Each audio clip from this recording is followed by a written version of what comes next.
iba pang mga balita, nakatakdang dumating sa Maynila bukas ang super carrier ng Amerika na USS George Washington. Bahagi ito ng pagbisita ng barko sa iba't ibang bansa sa Southeast Asia. 800 sa halos 6,000 crew nito, may dugong Pilipino. May exclusive report si Rafi Tima. Mistulang isang maliit na isla sa karagatan ng USS George Washington. Ang flight deck ng barko, abot sa mahigit 4 na hektarya ang laki. Mistulang maliit na paliparan na kayang magpalipad ng hanggang 2 jets kada minuto.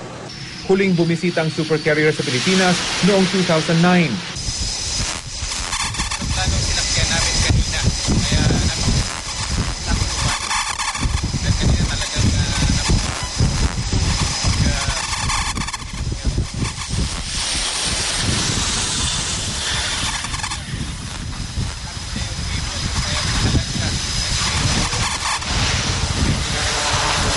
May ilang palapag din ang barko kung saan nakatago ang mga eroplano. Pinakamalaki rito ang hangar ng super carrier. So ito yung tinatawag nilang hangar bay dito sa loob ng USS George Washington. Dito nakahinti rito mga jet kapag sineservice o kaya pag walang mga misyon.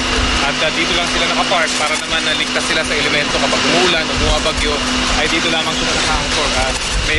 May mga kable dito kung saan nakakabit itong mga eroplano ito para hindi sila gumalaw kapag lumalakad itong malaking barko. Nakilala ko rito ang ilang Pilipinong crew ng barko. Sa halos 6,000 crew, 800 lahing Pilipino. Kabilang ang ilang opisyal na may hawak ng malalaking responsibilidad sa barko. Hawak ko isang division dito. Meron akong 40-something na tao. Na kung saan yung hinahandle namin yung mga parts.